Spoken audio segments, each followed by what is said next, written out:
Welcome back to the Growing Band Director Podcast. This is episode number 245. I'm honored to be joined here by Dr. Gene Milford, one of my composition heroes. Gene, how are you? Good, good. Thanks, Kyle. Pleasure to be here. Dr. Milford, thank you so much for being here. Gene, please. Gene, okay. I just mentioned earlier that you and Pierre LaPlante are two of my favorite composers. And in general, one of the real reasons I've gravitated to your music in my 20 plus years as a teacher is because of your use of folk melodies, not just from America, but from other places as well. And I just love it when we get our students to teach, to play folk melodies and they study history through that. Yeah, I believe in the value of folk music as a teaching tool. And in my career, I use a lot of Claire Grundman and people who use folk melodies. I think it's important. We're teaching culture as well as music, I think. If you could take a moment and go to thegrowingbanddirector.com to give at least $5 or $3 a month, and it helps the content continue to be created for you to help our profession grow. Let's go back to our scheduled episode. Some advice you might have for younger composers, whether they're band directors or they're strictly composers, people growing up and growing into their compositional career. Well, I think it's good to write for your own group. That's how many people start, I think. I know Jim Swearingen did, and I wrote. First of all, in Ohio, for junior high solo ensemble adjudications, there's no required list, so we would often write appropriate ensemble arrangements for our junior high kids, and some got published. So that was a good stimulus to do writing. And I think of course, listen and look at scores and don't be afraid to try something. If it fails, try again. One of my mentors was Andrew Boysen Jr. Is Okay. Andy Boysen Jr. And I was sitting at a school one day, kind of playing piano, and walked in. He said, "Hey, have you?" This is while I was a teacher. I was kind of out of school, and he said, Mhm. You should do some writing." And I said, "Yeah, I'm not really trained in that. I don't. Whatever." He stopped me. He said, "The amount of scores you've studied, you can write." So I pass that on to other people. If you've done a lot of score study as a band director, you've studied how these composers write. Right. And you mentioned about folk songs. I think melodic writing is very important, and it's a good skill to teach phrasing in that, to have a long, continuous melody like a lot of folk songs have. So that's another reason I think I like using folk songs, and both as a teacher and a composer. For the amount of music that you've written, can you walk us through your compositional process, like maybe from start to end in a sort of a brief way? How do you go about writing a piece? Good question. Um, I don't play piano. Um, I use a piano occasionally just to check things. I don't have perfect pitch, so I can't just hold it out of the air. Nowadays, I use a computer, just a laptop. I have no big setup. I just open a finale file and start putting in. If a pre-existing melody, I put the melody in harmony, and then just start thinking about it and working it through. Um, and some of it doesn't work. I saw a quote recently, I don't know if it's true or not, from Brahms. Supposedly he said, "I worked on my symphony this morning. I wrote a note, and tonight I erased it." And I don't know if that's true or not, but I think there's a lot of, you have to be, it's hard for me to do, but to just start writing and then be willing to give up on something that doesn't work. I always thought that I needed to have something that was new and spectacular. You don't. You just have to write. Mm-hmm. That sounds simplistic, but I think it's true. And again, I'll say it again. Your use of melody is one thing that, I think if pieces have these memorable melodies, then they will have a better shot of being long lasting pieces. Yeah, hopefully. But the band world's a very immediate world for compositions, and if they don't make it the first year, they probably won't come back in the publishing world. So you mentioned Grundman earlier. Who were some of your influences as a composer? Uh, Let me think. Why I started writing and I started writing in high school just for the fun of it. Nothing was ever performed really. It wasn't any performances until I was in college. Wrote a Gallup of all things that they did at a pop concert once. But composer wise, as a teacher, which influenced writing, I think, with people like Jim Kerno was a friend, and we had him at our school several times, wrote pieces for us, and he was just, to me, he's the kind of wrote the kind of music you could go back to every day in a rehearsal and find something in. Hmm. And that's, to me, that's what you're looking for in a piece with your ensemble, that you can return to and not be bored or lose interest in. And I don't mean bored in the sense of nothing to do, but just nothing to find sometimes. And there are pieces out there by good composers sometimes that just aren't going to survive. Excelsior Music Publishing is proud to sponsor the Growing Band Director podcast. Excelsior Music Publishing provides new music for concert band, jazz ensemble, solo and ensemble, and books for all levels and occasions, including a specially curated and robust selection of music for your contest and festival performances. A variety of overtures, marches, and lyric works included on numerous state lists await. Select music that's perfect for your contest and festival needs at excelsiormusic.com. That's EXCELCIA music.com. I agree with that. I would say, I mentioned Pierre LaPlante earlier. I can take American River songs with any level group and find something else to work on, whether it be bringing out a counterline, phrasing it a different way. Right. A friend of mine used to say sometimes, do you think that piece is hard enough for my band?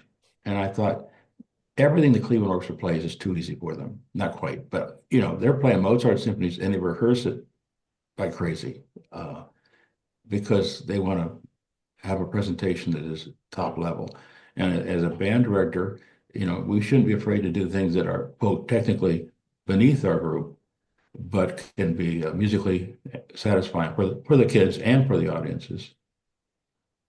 Don't be I afraid love of that. I love that you said that. I say that a lot on these podcast episodes. That if you think of under programming a little bit, you can strive for mastery rather than just trying to get through it. You can actually work on mastery of all the important things, and the culture of the band is better because they're expressing the human emotion through the music. Right. And if the piece, although I have friends and I'm amazed at how they can get a band that has fairly limited technical facility and give a performance of a pretty demanding piece that is okay. But from my perspective, you really need to have things that can be under the kids' fingers and in their wheelhouse. And then, like I say, move on to the musical aspects. If you're always fighting the technique and the reading situation, you don't go very far, at least in my experience. Well, if people put themselves in those shoes, I mean, say I pick up my trumpet, if everything is a a Clark technical etude or harmonic technical etude, I can deal with that for a little bit, but I want to start playing some stuff that is in my wheelhouse or it's not enjoyable for me. And kids are the same way.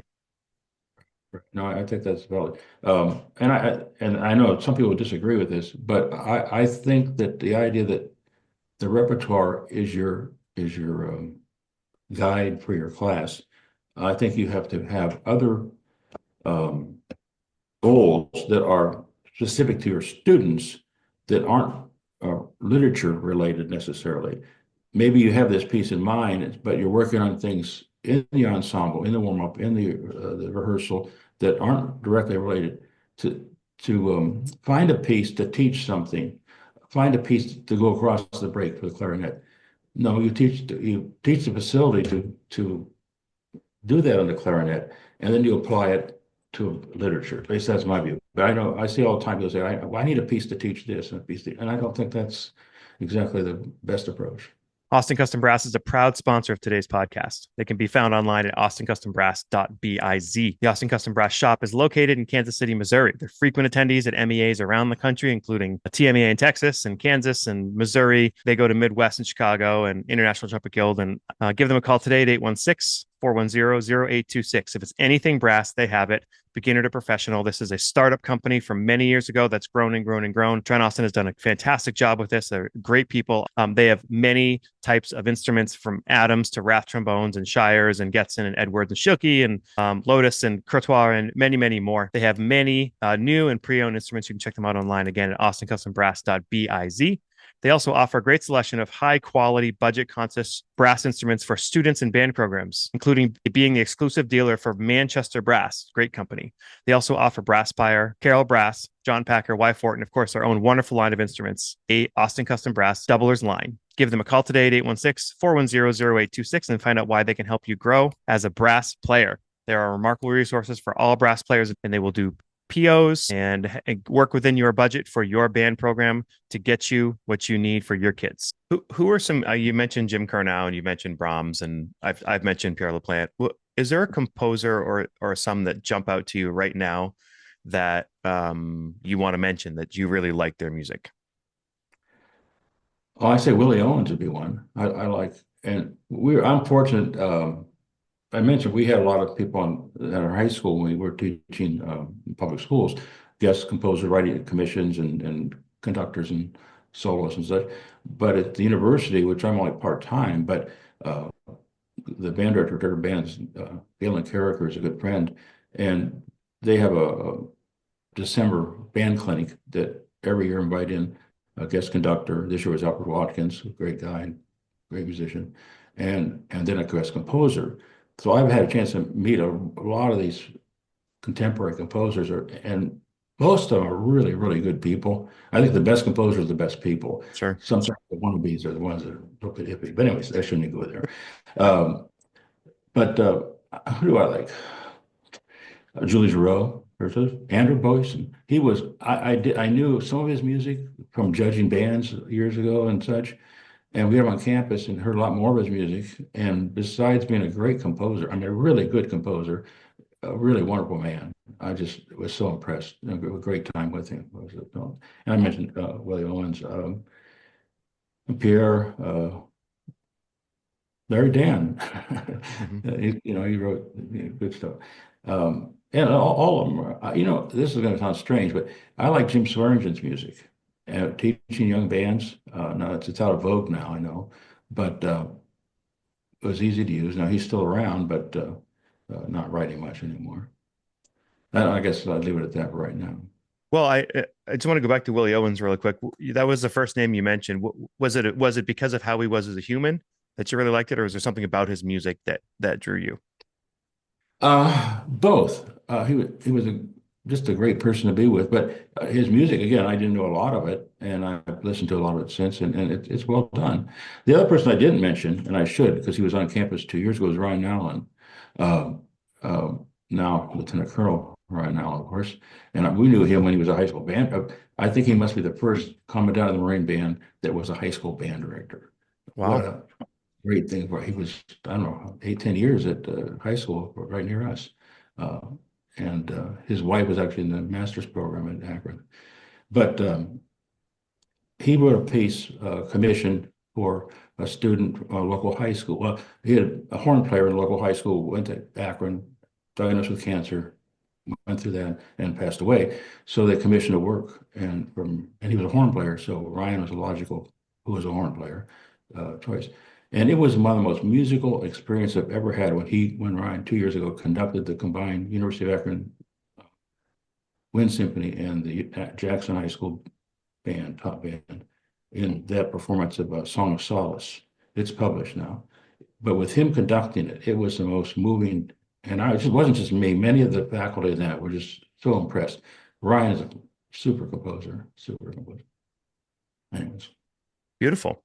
Um, so we're gonna kind of dive into a number of your pieces and going to play them for people. And for most of them, there's also sound and score for anybody who's listening. If you hear a piece that you really want to check out the score, obviously you can look it up on your own, but you can also go back and watch this episode on YouTube and you can see it as well. We're going to start basically from easier to harder, and everything we're going to do here is within grade 2 and 3 for the most part. I think there's a 3+4. And then our final piece we're going to talk about, I haven't talked about level yet, so that's probably a little bit harder. But when I think of your work, I think of like kind of 2, 3 level. Am I accurate there? Yeah, I think so. Okay. I was told people, publishers, I can only write what I can write. I'm not going to I might want to do something more sophisticated, but I try and do what I can do. Yeah. Okay. The first piece we're going to put on, and so we put this out in the Facebook group that has about 4,000 people, and a bunch of people kind of chimed in. What are some of Dr. Milford's pieces that you want to have featured on this episode? And of course, I had to take my wife's suggestion first because happy wife, happy life, right? So her and I actually, she got this piece from me. I did it first, and then I gave it to her to do. This is Castle Bay, grade 2 piece. This is on my Mount Rushmore of grade 2 band works. It's 4/4 going into 6/8, and to be just that 4-4-6-8 back to 4-4 creates so many amazing teaching qualities. So if people have not done this piece, I hope that you really dig it. Can you tell us, Gene, a little bit about it? Yeah, again, it was folk songs. I perused folk song collections regularly, just because I enjoy seeing what's there. And I really don't remember exactly which tunes I used. I know that one of them, this was published by Carl Fisher and Larry Clark. So you left out part of the one melody because he'd use it in the previous piece. But, uh, and I should have mentioned Larry and Tyler as people that are good composers too, but I didn't. Anyways, um, I wanted to use the two folk songs. I wanted contrast. Um, and so I just, when I write, I try and write parts that the student will enjoy playing. And I remember writing marching band arrangements when I was teaching high school. And those days was before computer, and I'd write out the score, and then I'm copying the parts out of the manuscript. And I get the tuba part. I say, my goodness, there's only two notes. I didn't notice that writing the score out. I got to fix this for the kid. So I try and look at the linear as well as the horizontal aspects of the piece. And try to keep enough percussion that it's interesting without. I like one of the pieces I met. Tom Knox was a arranger composer of the Marine Band. He did a piece called Sea Songs for the Marine Band. Wonderful, difficult piece, a collection of songs, folk songs, sea melodies. And the percussion writing to me was orchestral. It wasn't marching band, which a lot of concert band things tend to be. It's easy to get that way. And I try to be a little more orchestral in the percussion writing. We still have enough that the students are engaged, of course. I don't know if that answers your question or not. But. Sure does. Sure does. I think one pedagogical thing for people listening to as they hear this, in my experience, when they go from 4-4 into the 6-8, they tend to drag. And then we go from the 6-8 back to the 4-4, they tend to rush. And of course, thank you for going back to the 4-4 and giving us single eighth notes on the beat to really make sure that they don't. I mean, they rush that like the Dickens. But again, it's a great teaching tool. Good. I'm glad to hear that. Great. All right, let's check it out. Here's Castle Bay.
Okay, the next piece we're going to do is called Royal Oak. This is one that I wanted to put in there because I get some say as well. This is also on my grade two Mount Rushmore of pieces.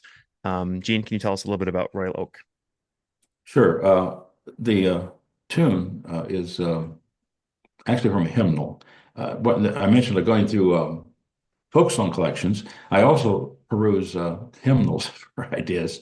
In fact, what I remember as a student in high school, junior high at church services, spending time looking at the hymnal during, should be paying attention to the service, I guess. But and the tune is in many hymnals as to the words, all things bright and beautiful. And it's called Royal Oak. The tune, the melody is Royal Oak. The hymn tune is All Things Bright and Beautiful. But I've seen it for years, and I've kept looking at it thinking, I like the tune. I'm not sure what to do with it. I just didn't know, I could put it in a medley, but that didn't seem to be the best thing. I'm talking about years I was aware of this tune.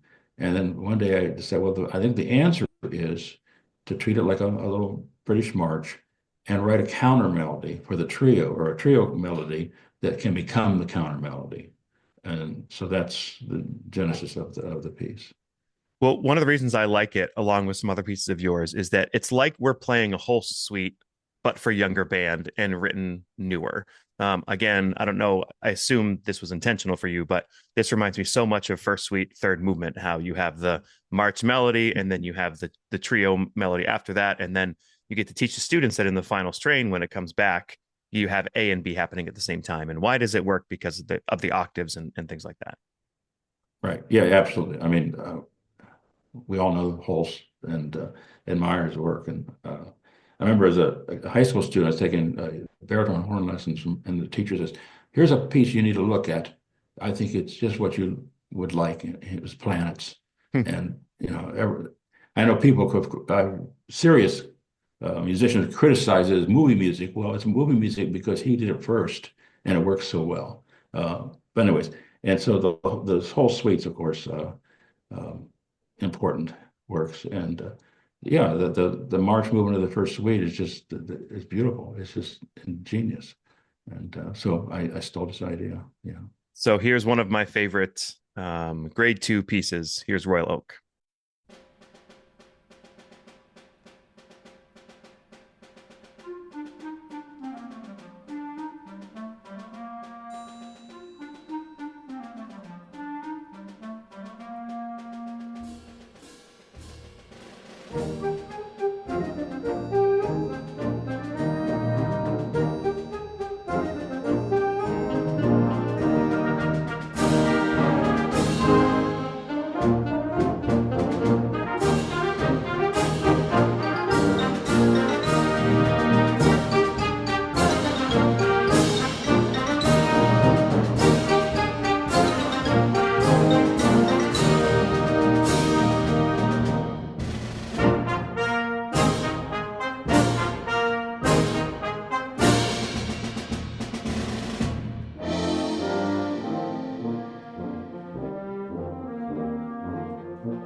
Okay, so the next piece we're going to listen to is also grade two. This is Shalom.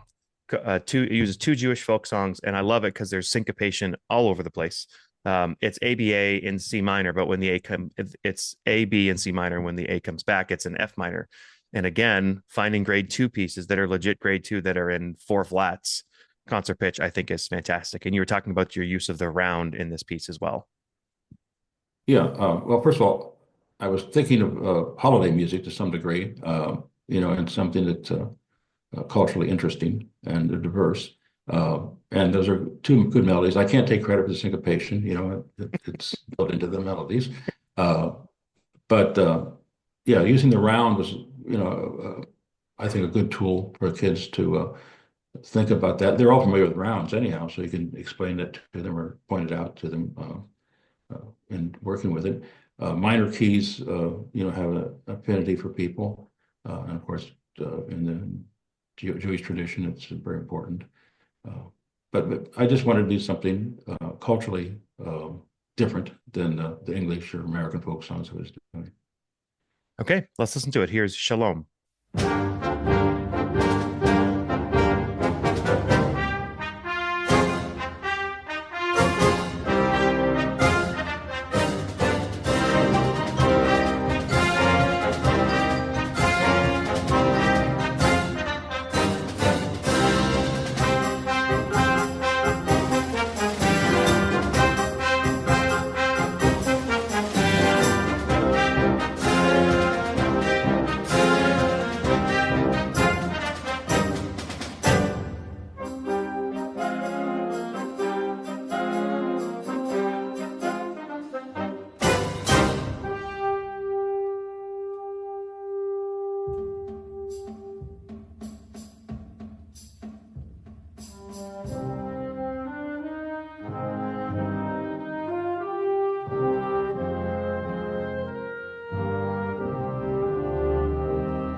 Okay, the next piece we're going to listen to is a grade three, two English folk songs. It's called Warwick Castle, six percussion parts.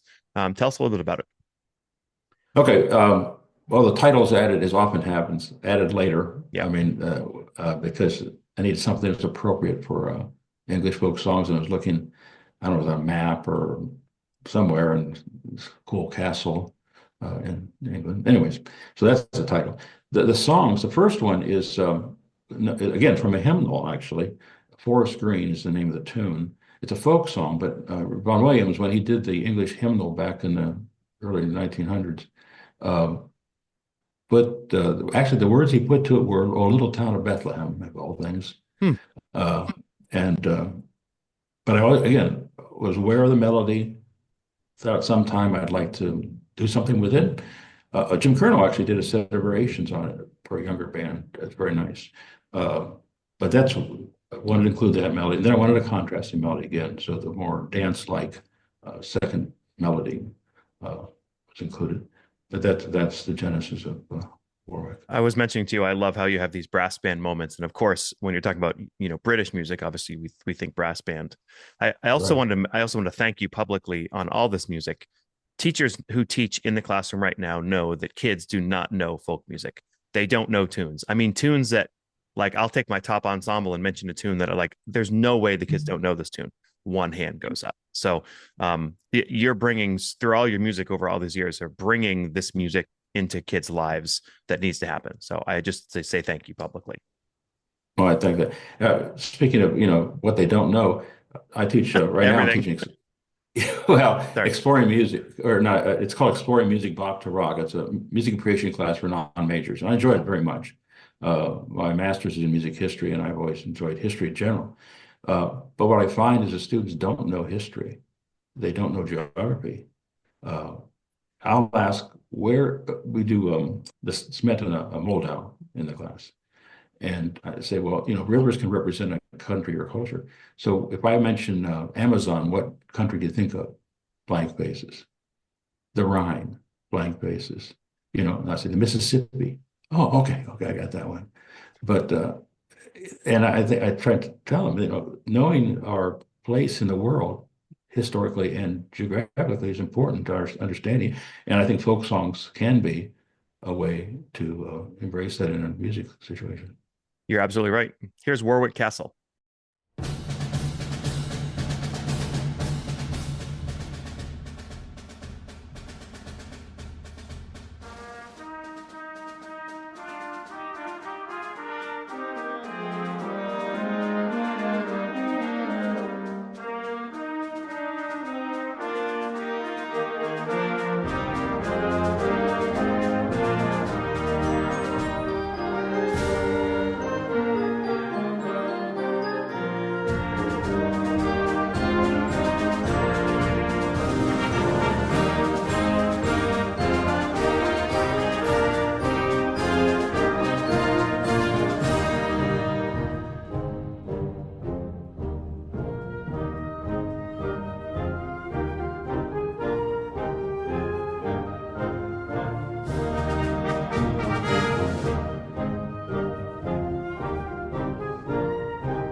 Next piece we're going to listen to is listed as a grade 3. I listen to it. I kind of hear it as a hard grade 3, maybe an easy grade 4.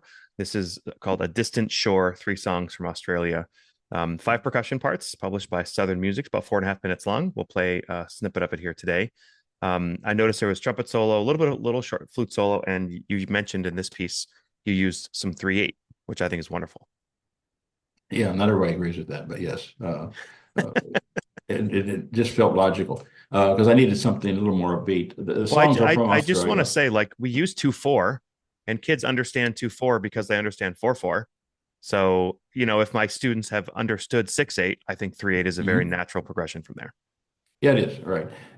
If they understand 6/8, but yes, Right. that's another trauma for most of us at some point in our career. Anyways, three songs and contrasting songs. Again, we talked about that. It's important to have contrast in a piece like this. And in this case, the opening melody, kind of bold, or Bounds for South Australia, does return at the end to kind of give unity to the piece too. Beautiful. Well, let's listen to it. Here's A Distant Shore, 3 songs from Australia.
The next piece we're going to listen to is grade 3.5 or 4. This is called Polar Vortex. It's a programmatic work, and this was recommended by Joshua Wine from Alabama.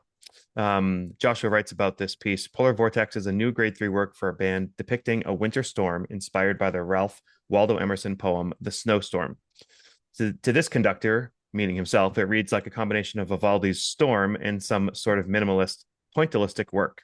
The work is a great avenue for teaching irregular phrase length and short, odd time signatures like with here's 3/8 again. The piece has unique and expressive solo opportunities for flute and oboe and features sections that border between rubato impressionism and wholesale romanticism with fast, catchy, and cinematic licks for most instruments. The piece features active and integral percussion textures requiring at least 7 players to pull off well. Hopefully you approve of his notes. So going back to The Snowstorm by Ralph Waldo Emerson, can you tell us how you took that poem and turned it into this piece? Well, I've always enjoyed the poem, and in that first line about the trumpets, all the trumpets of the sky, uh, kind of struck a note with me. Uh, you know, I lived on Lake Erie in Ohio here for a number of years, and we got a lot of lake effect. I mean, some heavy, serious snow. Now in Akron, it's not so much, although it's snowing today, actually. Um, but a few years ago, the weather channels were all talking about polar vortex, over and over again. So I thought, well, why not? It makes sense. So started to put together ideas, and this is the first piece we're talking about that actually is original. There's no borrowed Mm-hmm. melodies, probably borrowed ideas, but no borrowed melody. Um, to get the effect of the coming storm and uh, then there's the interlude of some respite, obviously, and then before it was back to the storm. Uh, and try to write a melody that would be still a full-length melody in contrast to the rhythmic agitation of the approaching storm, etc. I just want to mention as a side note. So there was a year with a marching band show that we did Into the Storm by Robert W. Smith, and we had 3 rainouts of performances that had to be indoors, and all of the band kids were and families were insistent it was completely 100% my fault. So I'm just going to say that this is clearly Polar Vortex is a piece to do in wintertime, but if you actually live in a snowy area, you're tempting the weather gods by actually doing this in a concert, and you better have a snow date if you do it. That's probably true. In fact, this is the only piece I'm aware of mine that actually a marching band did use as part of their show. I think it was a Massachusetts band that got permission to Cool. use part of it. And the other thing I didn't mention, I should have, it's not original at all, of course, is using the tritone at the beginning and throughout to indicate that, the interval of the devil. All right, let's listen to it. Here's Polar Vortex.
Okay, Gene, thanks so much for being here. Before we listen to one final piece, which I love and I'm hoping people will love as much as I do, some composers that maybe aren't played as much anymore that you'd like to mention that people should use. Right. I would say I mentioned before Jim Curnow. His music, he's still around, still writing, but not as much as he did, and some marvelous, marvelous pieces. And Francis Macbeth, whole different style. Uh, his stuff isn't performed like it should be, I don't think. And in the young band world, I would say John Kenyon. Uh, we had John at our school, a commission to work from him. For the junior high bands. And we always thought that he could write a melody in a method book that was better for an etude, better than a lot Mm. of band pieces. But interesting guy. So, but anyways, there's a few people. Yeah, John Kenyon, was he more popular in the 80s? Yeah, probably 70s, 80s. He wrote, there's some kind of mini, he changed scoring for young bands. Okay. Absolutely changed it because he was a teacher. He taught in West Virginia and New York. And so he had, on the ground experience with young students. Uh, he junior young band pieces in the 50s were basically the same as advanced bands. Three cornets, three horns, four horns, three trombones, independent euphonium or baritone part. And so, if you have a young band and you only have four trombones and there are three parts, and there's a chord, and they're in fourth position, you're not always sure which parcel is going to come out. And his solution was, let's write one trombone part, let's write one horn part, two clarinet parts, two cornet parts, two row parts. They give the kids a better grasp at being accurate. And so the mini score series that Alfred published with him, that's what he scored. Now, the disagreement I have with that was the first clarinet was all above the break. Mm. And we didn't take our kids across the break that early. So we would always rewrite the first part. Anyways, but anyways, so he really fundamentally changed, and people followed. I mean, look at the grade 0.5, grade 1 pieces. They're scored that way today by everybody. Yeah, Kenyon, Kinyon. People should check out his Yes. work for sure. Well, wonderful. Thank you. The final piece we're going to listen to, we actually just put on here within the last couple of days.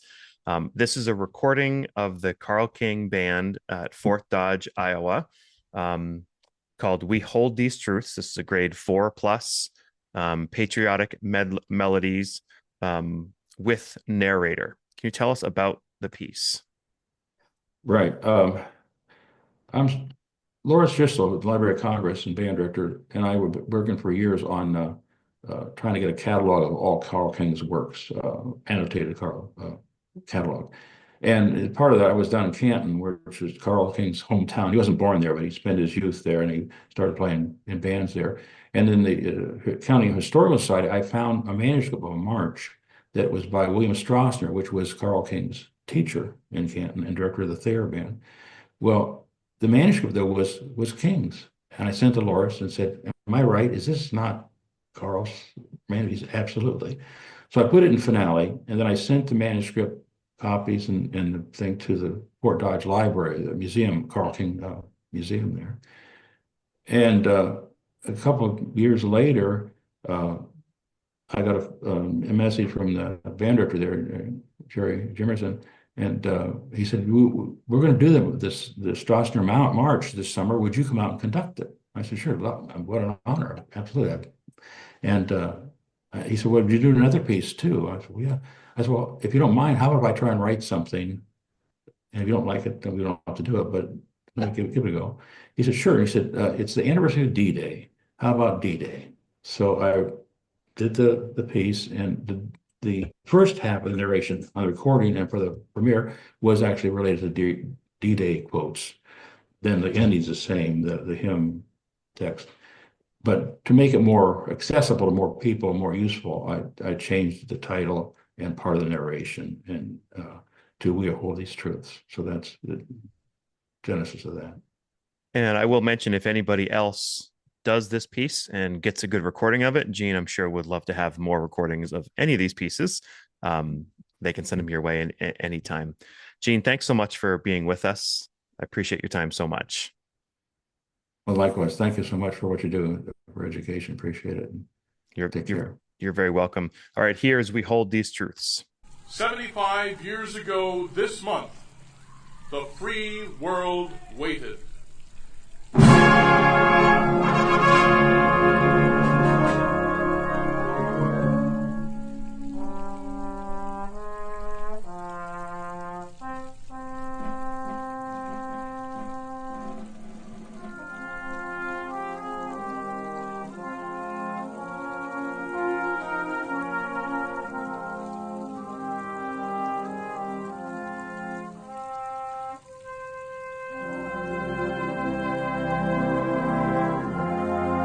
Largest amphibious force ever assembled was ready for the order.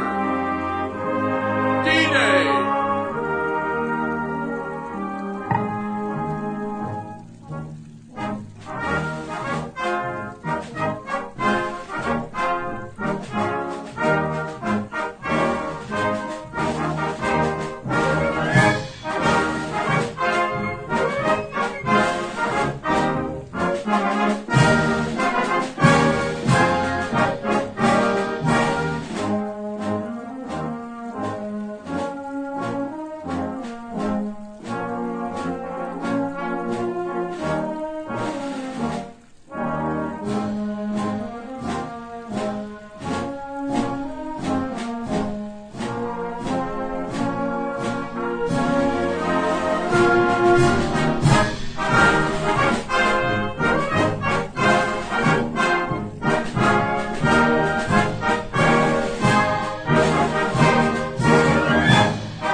We sincerely appreciate you taking your valuable time and listening to the Growing Band Director podcast. Your students are very lucky to have a band director like you. If you have any suggestions for episode topics or think you have an area of expertise to share on a show with us, please reach out. If you enjoyed this episode, don't forget to subscribe. And if you want to help spread the word, please give us a 5-star review and tell your band director friends to subscribe as well. We're available on Apple Podcasts, Spotify, our YouTube channel, and wherever you listen to podcasts. Thanks for listening to The Growing Band Director. See you next week.